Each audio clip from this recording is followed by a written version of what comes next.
الدین الخالص.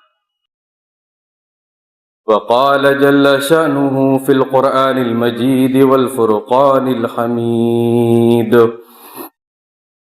وقال الذين كفروا لرسلهم لنخرجنكم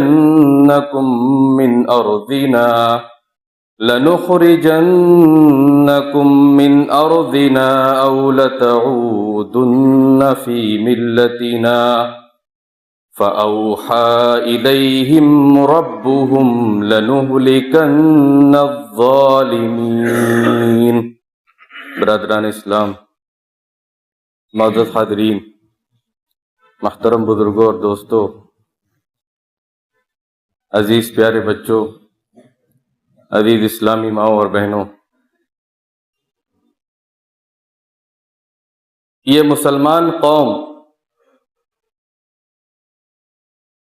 جب سے اللہ رب العالمین نے اس روئے زمین پر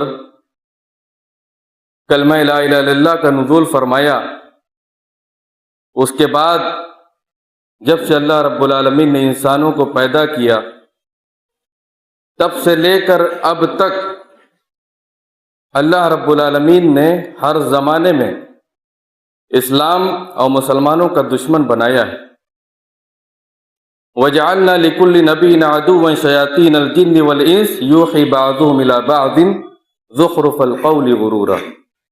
ہم نے ہر نبی کے لیے ان کے دشمن جنی شیطانوں اور انسانوں کے شیطانوں میں سے بنا دیا. شیاطین الجن والانس، مفسرین و محدثین کہتے ہیں شیاطین الانس ہم اخطر و اعظم من شیاطین الجن. یہ جو انسانوں کے شیطان ہوتے ہیں یہ جنوں کے شیطانوں سے زیادہ خطرناک اور بہت بڑے ہوتے ہیں. وَجَعَلْنَا لِكُلِّ نَبِيٍّ عَدُوًّا شَيَاطِينَ الْجِنِّ وَالْإِنسِ يُوحِي بَعْضُهُمْ إِلَى بَعْضٍ زُخْرُفَ الْقَوْلِ غُرُورًا. تو وہ آپس میں اپنے ہم جنسوں کو، اپنے رفقاؤں کو، اپنے ہم نواؤں کو اور اپنے ساتھ اٹھنے بیٹھنے والوں کو، اپنے جیسی سوچ رکھنے والوں کو اہل ایمان کے خلاف، مومنین کے خلاف، اللہ والوں کے خلاف ورغلاتے رہتے ہیں، بہکاتے رہتے ہیں، ان کے دل میں وسوسہ ڈالتے رہتے ہیں، ان کی طرف دھوکہ دھڑی کی باتیں، شر و فساد و بگاڑ کرنے کی باتیں ان کے دل میں گھساتے رہتے ہیں. زخرف القول غرورا، اور باتوں کو اتنی اچھے انداز میں پیش کرتے ہیں، کبھی کبھی اسلام کا نام لے کر، قرآن کا نام لے کر، حدیث کا نام لے کر، مسلمانوں کی عظیم ہستیوں کا نام لے کر، مسلمانوں کی قومی شناخت اور ان کی پہچان، ان کے شعار کا نام لے کر، توحید اور ایمان کا نام لے کر بھی یہاں تک ان کو بہکاتے رہے. زخرف القولی، اس کا یہ معنی مفہوم ہے، غرورا، دھوکہ دینے کے لیے. ایسا کہ حضرت علی رضی اللہ تعالیٰ عنہ جب دشمن نے قرآن کو اونچا کر دیا کہ اب ہمارے درمیان فیصلہ صرف یہ قرآن کر سکتا ہے، دشمن کی ایک سازش تھی، دشمن کی ایک چال تھی.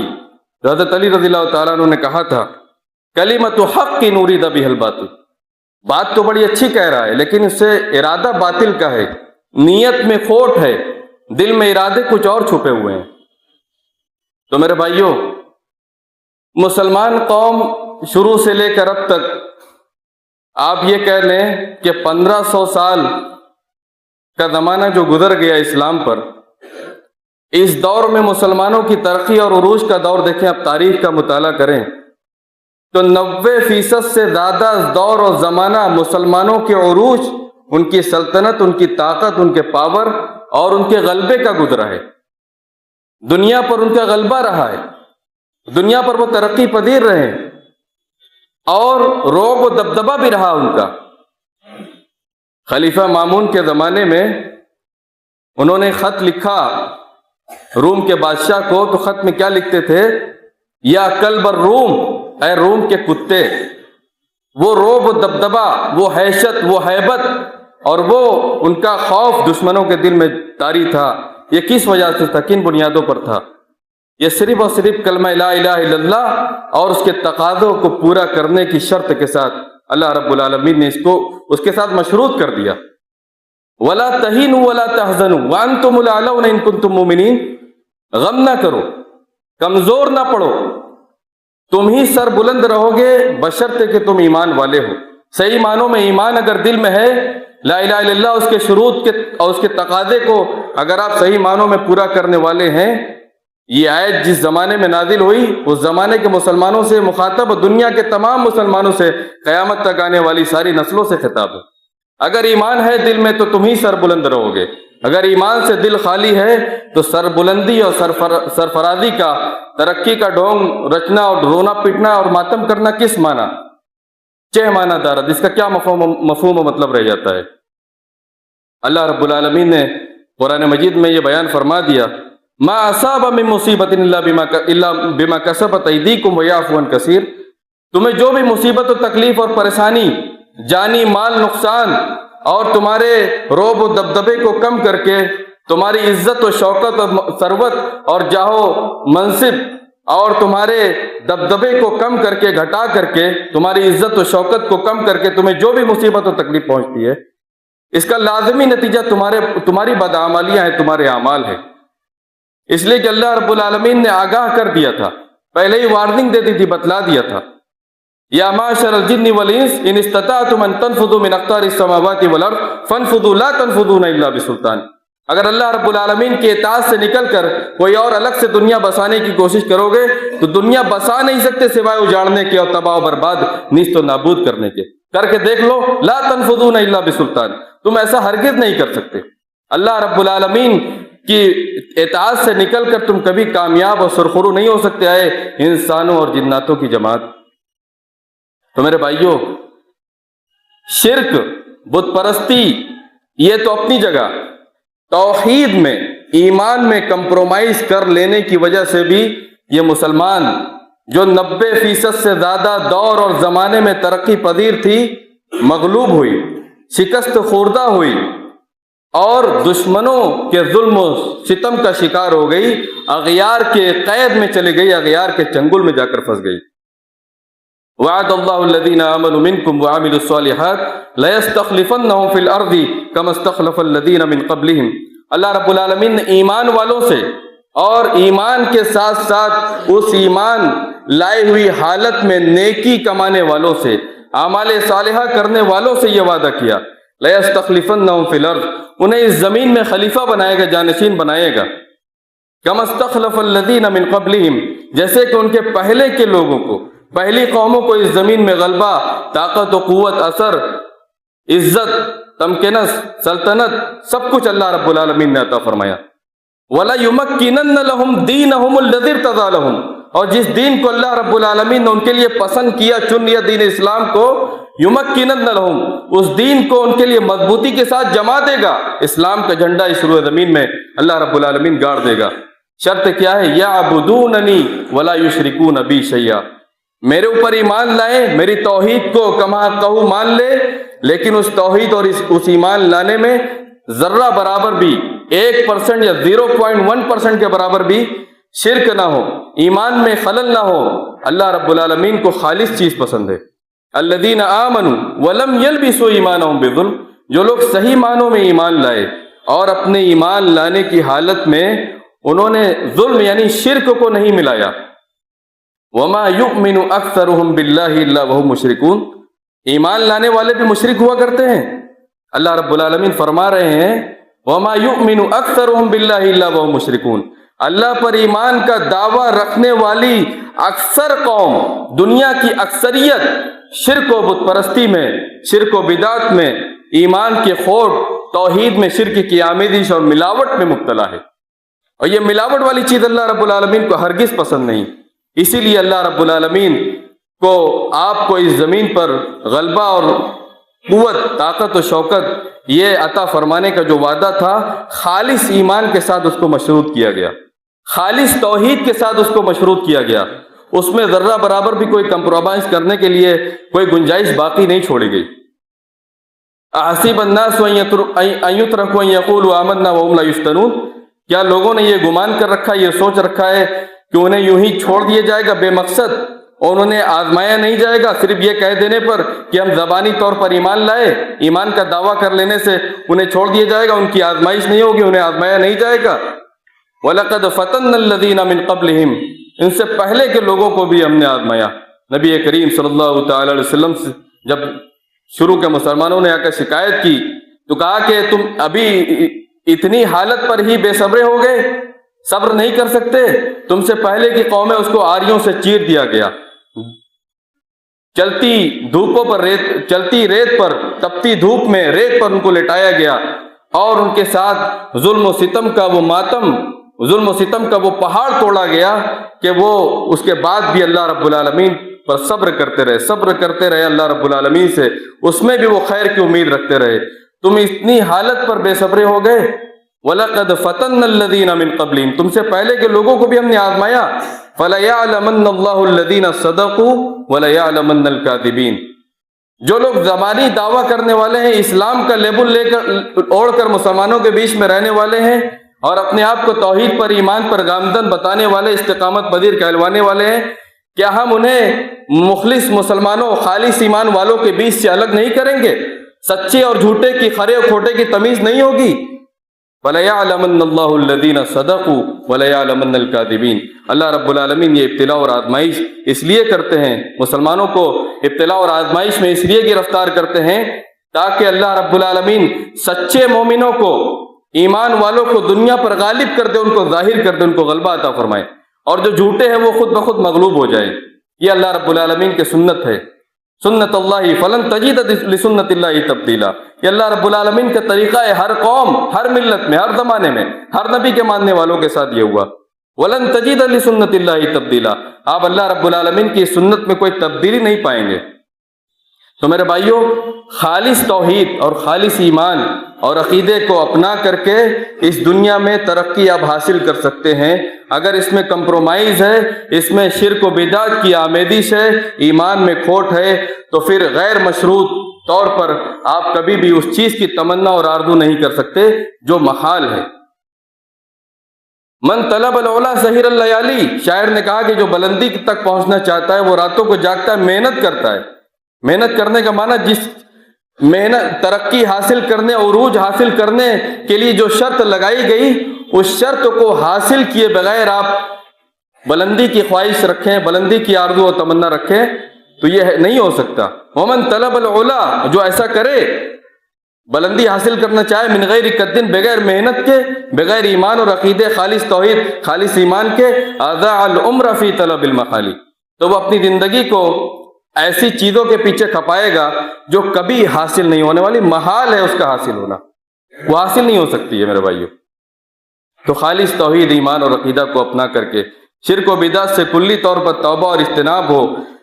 شرک جب مغلوب ہو جائے گا، توحید جب غالب ہو جائے گی، تب آپ اس چیز کی تمنا اور آرزو کر سکتے ہیں۔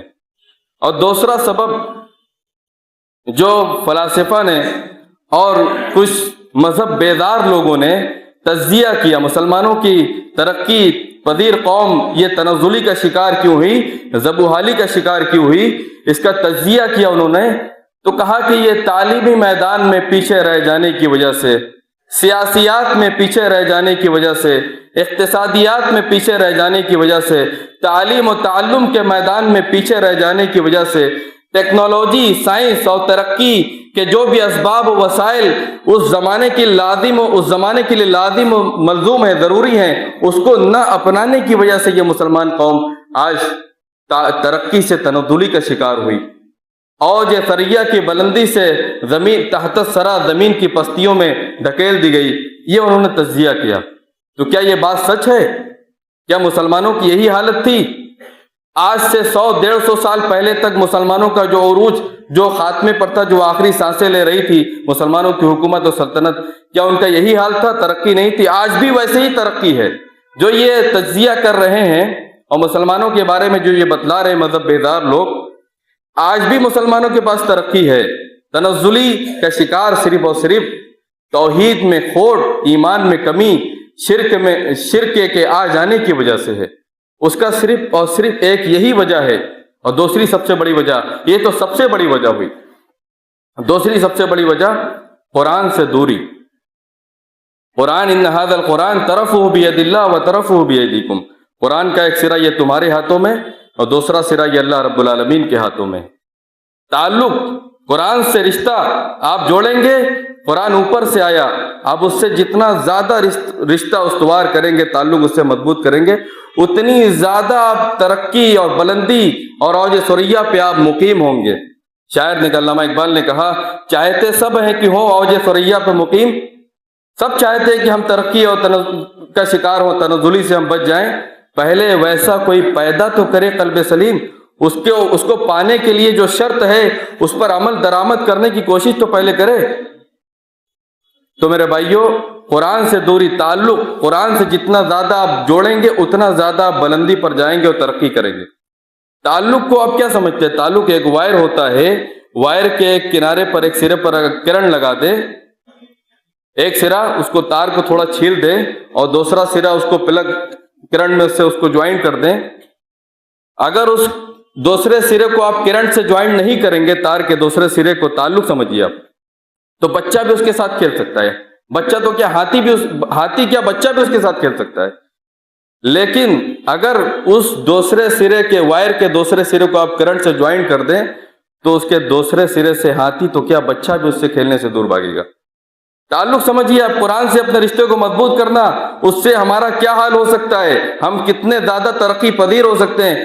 یہ کوئی معمولی چیز نہیں، خیالی پلاؤ نہیں ہے، یہ صرف کہنے سنت کی حد تک نہیں ہے، یہ رسم نہیں ہے، رسم دنیا کی طرح یہ صرف رسمی باتیں نہیں ہیں، یہ حقیقت ہے، حقیقت، یہ کوئی پیمانہ اور افسانہ نہیں ہے۔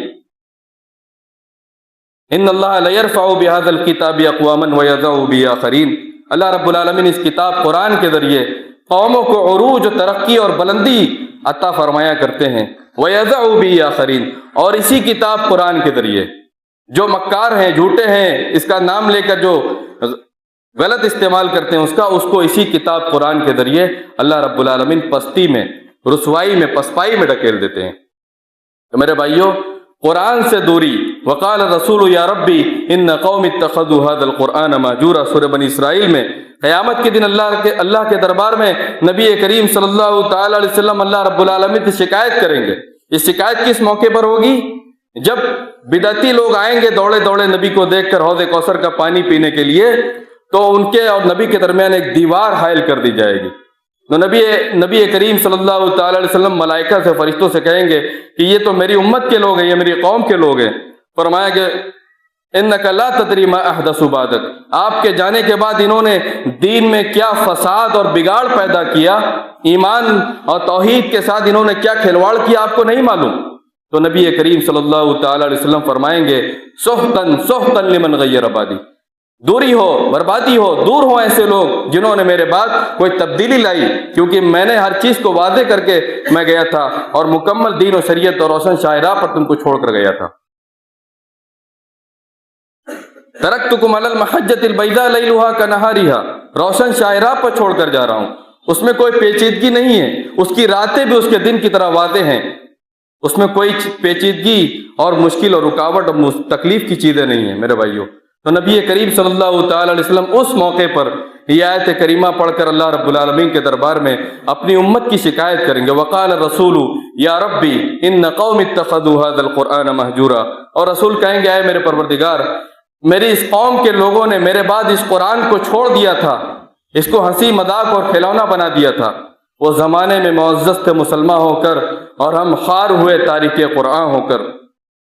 میرے بھائیوں، قرآن سے دوری یہ دوسری سب سے بڑی وجہ ہے اس قوم کا، اس مسلمان امت کا ترقی سے تنزلی میں بدل جانا، عروج سے زوال کی طرف ڈھکیلا جانا، یہ اس کی دوسری سب سے بڑی وجہ ہے۔ تیسری سب سے بڑی وجہ، اور یہ سب وجوہات ایک دوسرے میں بہت ہی بڑی اور بھیانک ہے، جس میں سب سے بڑا تو شرک ہے، توحید میں خلل اور اس میں نقص اور کمی کا پیدا ہو جانا ہے۔ تیسری سب سے بڑی وجہ یعنی تفرقہ بازی، آپس میں فرقوں میں بٹ جانا۔ اللہ رب العالمین نے مسلمانوں کو یہ نصیحت کی، نبی کریم صلی اللہ تعالی علیہ وسلم نے فرمایا کہ الجماعت رحمہ والفرقۃ عذاب، جماعت آپس میں مل کر رہنا، اکٹھے ہو کر رہنا، فرقوں میں نہ بٹنا، یہ اللہ رب العالمین کی رحمت کے نزول کا سبب ہے۔ والفرقۃ عذاب، اور منتشر ہو جانا، بکھر کر رہ جانا، یہ اللہ رب العالمین کی جانب سے ایک عذاب ہے۔ واعتصموا بحبل اللہ جميعا ولا تفرقوا، اللہ کی رسی کو مضبوطی سے پکڑ لو، مضبوطی سے تھام لو، اور آپس میں فرقوں میں نہ بٹو۔ تو تفرقہ بازی، فرقہ بندی، گروہ در گروہ میں تقسیم ہو جانا، کل حزب بما لدیہم فرحون۔ آج تو حال یہ ہے، اللہ رب العالمین نے کیسا نقشہ کھینچا ہے اس دور کے مسلمانوں کو، اس آیت کریمہ میں کس طرح فٹ کر دیا ہے اللہ رب العالمین نے۔ وہ یعلم ما بین ایدیہم وما خلفہم، وہ آگے کی اور پیچھے کی ساری باتوں کو جانتا ہے۔ الا یعلم من خلق، کیا وہی نہ جانے جس نے پیدا کیا؟ انسان اپنی بنائی ہوئی مشین کی باریکیوں، اس کی رانائیوں کے بارے میں بخوبی علم رکھتا ہے۔ کوئی کمپنی کوئی کار بناتی ہے تو اس کو اس کی باریکیوں کے بارے میں علم ہوتا ہے۔ یہ انسانوں کی بنائی ہوئی مشین، یہ اللہ رب العالمین کی بنائی ہوئی مشین انسانی شکل میں، انسان یہ اللہ رب العالمین کی بنائی ہوئی مشین ہے۔ الا یعلم من خلق، اس کو کیا ضرورت ہے، اس کے اندر کیا خرابی اور بگاڑ پیدا ہو سکتا ہے، اور اس خرابی اور بگاڑ کا علاج کیا ہے، کیسے وہ صحیح ہو سکتی ہے، اللہ رب العالمین سے بہتر تجزیہ کون کرے گا؟ تو کل حزب بما لدیہم فرحون، آج کے زمانے میں ہر قوم، ہر نسل، ہر گروہ، ہر طبقہ جو کچھ اس کے پاس ہے اپنے دلائل میں مست اور مگن ہے، اور وہ اپنے آپ کو حق پر باور کراتا ہے۔ حق صرف ایک ہے، جیسا کہ نبی کریم صلی اللہ تعالی علیہ وسلم فرمایا، لا تزال طائفۃ من امتی ظاہرین علی الحق، میری امت کی ایک جماعت، ایک گروہ، وہ ہمیشہ حق پر قائم رہے گی۔ ظاہرین علی الحق، حق پر وہ قائم رہے گی۔ ظاہرین کا معنی یعنی کھل کر، علی الاعلان، ڈنکے کی چوٹ اس پر عمل کرنے والی، اس کی دعوت دینے والی، اس کی باہم تلقین و تعلیم دینے والی ہوگی، چھپ کر رہنے والی قوم نہیں ہوگی۔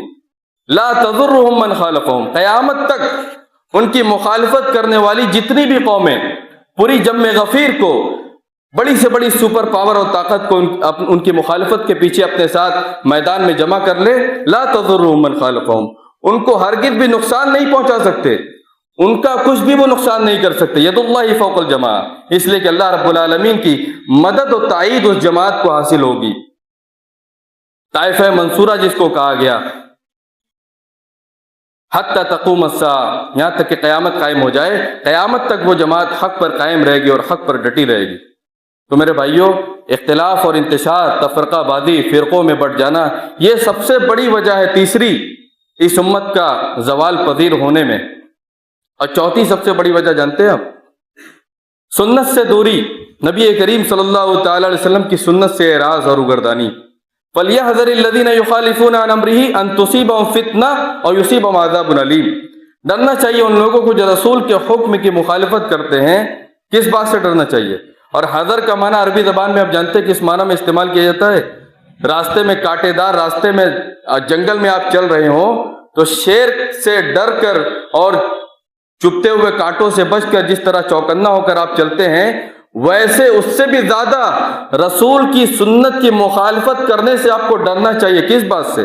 ان تصیبہم فتنہ، کہ کہیں آپ کو فتنہ نہ آ پہنچے۔ فتنے کا معنی امام جعفر بن محمد نے تفسیر قرطبی میں اس کی تفسیر جو بیان کی، الفتنہ غیر مقیدۃ بنوع من الفتنہ، کوئی خاص قسم کا فتنہ ہوگا، اس کی کوئی شکل و صورت ہوگی کہ یہی فتنہ آئے گا رسول کے حکم کی مخالفت کرنے پر، اس کی کوئی شکل و صورت نہیں بتلائی گئی۔ کسی بھی قسم کے فتنے میں آپ کو گرفتار کیا جا سکتا ہے۔ اور یہاں تک کہ مفسر نے اس کی تفسیر کرتے ہوئے کہا، سلطان جائر یسلط علیہم، ظالم بادشاہ ان پر مسلط کر دیا جائے گا رسول کے حکم کی مخالفت کرنے میں۔ اور یصیبہم عذاب علیم، یا عذاب علیم سے انہیں دوچار کر دیا جائے گا، دردناک عذاب۔ اور عذاب علیم کی ایک ہلکی سی جھلک اور مثال میں آپ کے سامنے دے دوں۔ ایک جنگ کے موقع پر نبی کریم صلی اللہ تعالی وسلم، اس جنگ میں حضرت خالد بن ولید مشرکین کی طرف سے ان کی جنگ کے کمانڈر تھے، ابھی مسلمان نہیں ہوئے تھے۔ نبی کریم صلی اللہ تعالی علیہ وسلم نے مسلمانوں کے ایک طبقے کو، ایک جماعت کو، جنگی دستے کو ایک جگہ پہاڑ پر وہاں پر لگا دیا نگرانی کرنے کے لیے، پہرا دینے کے لیے۔ کہا کہ جب تک میرا حکم نہ آ جائے یہاں سے ہلنا نہیں، ٹس سے مس نہ ہونا، اس جگہ کو چھوڑ کر ادھر ادھر تتر بتر نہ ہونا۔ شیطان نے آواز لگا دی، نبی کریم صلی اللہ تعالی وسلم کو اسی جنگ میں آپ کے دانت بھی، رباعی مبارک بھی ٹوٹے، آپ زخمی بھی ہوئے، شیطان کی طرف سے یہ اعلان کر دیا گیا کہ نبی کریم صلی اللہ تعالی علیہ وسلم نعوذ باللہ اس دنیا سے چلے گئے، تو وہ گھبرائے اپنی جگہ سے چھوڑ کر مسلمان، جس فوجی دستے کو آپ نے کہا تھا کہ یہاں سے ہلنا نہیں، وہ گھبرا کر واپس آ گئے، ہل گئے اپنی جگہ سے، رسول کے حکم کی مخالفت ہو گئی، اور وہ جیتی ہوئی جنگ کا پاسا بدل گیا، وہ فاتح قوم شکست خوردہ ہو کر رہ گئے اس لمحے کے لیے، صرف ایک رسول کے حکم کی ایک مخالفت کرنے کی وجہ سے۔ وہ قوم جس نے اپنے جان و مال سب چیز کی قربانی دے دی اپنے نبی کے لیے، اللہ کے دین کے لیے، اس قوم کے لیے اللہ رب العالمین کا قانون نہیں بدلا، رسول کے حکم کی مخالفت کرنے پر جیتی ہوئی جنگ کا پورا پاسا پلٹ گیا، تو ہم کس کھیت کی مولی ہیں؟ ہمارا اور آپ کا کیا ہونے والا ہے میرے بھائیوں؟ پانچویں سب سے بڑی وجہ دنیا کی محبت اور موت کو ناپسند کرنا ہے۔ پانچویں سب سے بڑی وجہ امر بالمعروف ونہی عن المنکر کے فریضے کو ترک کر دینا، چھوڑ دینا ہے۔ جہاں گناہوں کے کام ہو رہے ہیں وہاں پر دیکھ کر ہم آنکھ بند کر لیں تو آپ کا پیچھا نہیں چھوٹ جائے گا اس چیز سے، اس لیے کہ امر بالمعروف ونہی عن المنکر کا فریضہ یہ ہر ایک پر عائد کیا گیا ہے، یہ صرف علماء اور دعات کا کام نہیں ہے۔ اگر کسی کے سامنے کوئی بڑا ہے چھوٹا ہے، اس کو نکیر کرنے کا حق ہے اور بولنے کا حق ہے، اگر وہ بول سکتا ہے تو بولے، اگر نہیں بولنے کی طاقت ہے تو دل میں برا جانے، زبان سے نہیں کہہ سکتا، ہاتھ سے نہیں منع کر سکتا تو دل میں اس کو برا جاننے کے لیے کہا گیا۔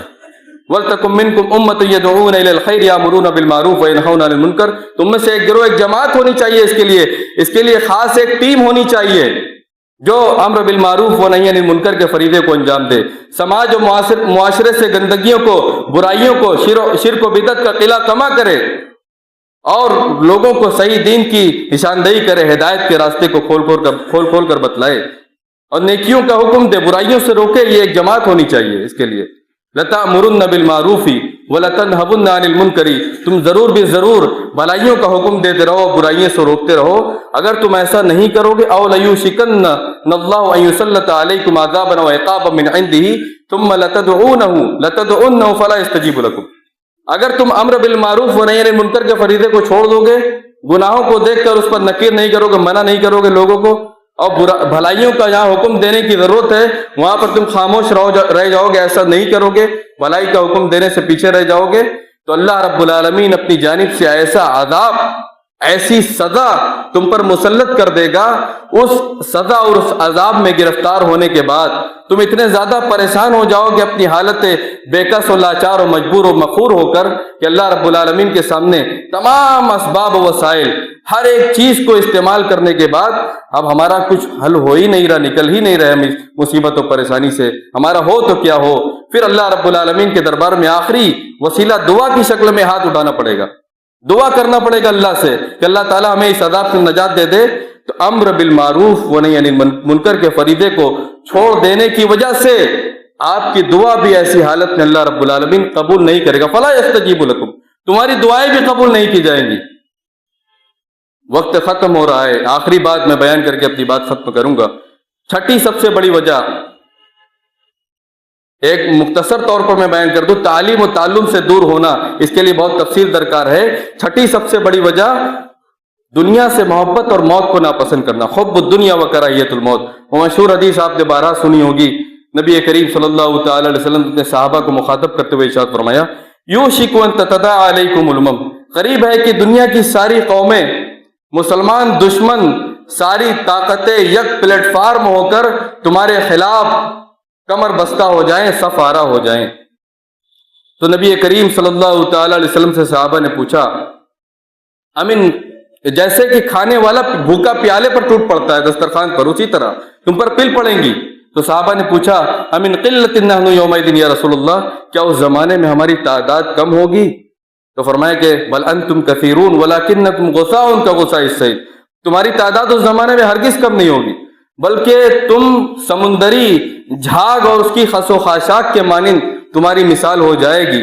سمندری جھاگ اور خس و خاشاک تعداد میں کثرت کی مثال دے کر اس کی کم حیثیتی کو بتلایا گیا کہ جس طرح اس کی کوئی حیثیت اور وقات نہیں ہوتی، سمندر کی لہریں اور اس کی موجیں اس کو جدھر چاہے اپنے تھپیڑوں میں بہا لے جاتی ہیں، دنیا کی ساری دشمن، اسلام دشمن طاقتیں تمہارے ساتھ ویسا ہی معاملہ کریں گی۔